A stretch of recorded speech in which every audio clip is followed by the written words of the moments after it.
we're asked to solve using the quadratic formula. So we want to, I guess I can put it right here. It's negative b plus or minus the square root of b squared minus 4ac all over, sometimes students just write the division sign under this, but it's all over 2a, where this is a, this is b, and this is c. So if we plug those in, it's negative 4 plus or minus the square root of 4 squared, so that's 16, minus 4 times a times c all over 2a. So we want to simplify inside that square root symbol first. Okay. So it's negative 4 plus or minus the square root of, we got 16 minus 4 times 5 is 20. 20 times 2 is 40. Then we got 10 on bottom because 2 times 5 makes 10. So we've got an imaginary number coming up because it's going to be the square root of a negative. So that's, what is that, 24? Negative 24? Sometimes I get ahead of myself. Let me double check. 4 times 5 is 20. That's 40. 30, 24, yeah. All over 10.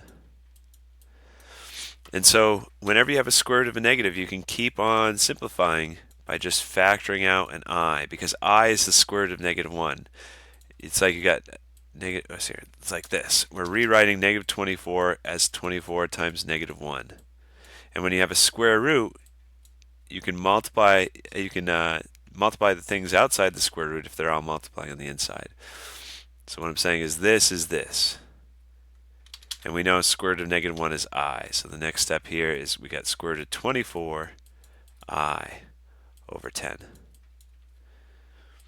And square root of 24, that can be simplified because we can pull out a 4 or a 9 or a 16. If you could factor out a 4, a 9, or a 16, you should do it because that lets you simplify the square root. This is the same thing as the square root of 4 times the square root of 6i. Okay. So we got negative 4 plus or minus square root of 4 is 2. The square root of 6i over 10. And now look, if you can factor out a 2 from the numerator, look, I could pull a 2 out and this becomes a 2, that 2 goes away.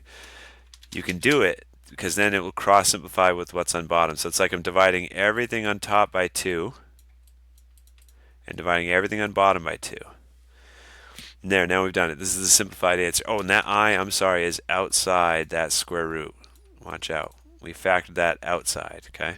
So it's negative 2 plus square root of 6 all over 5. And it's negative 2 minus square root of 6i all over 5.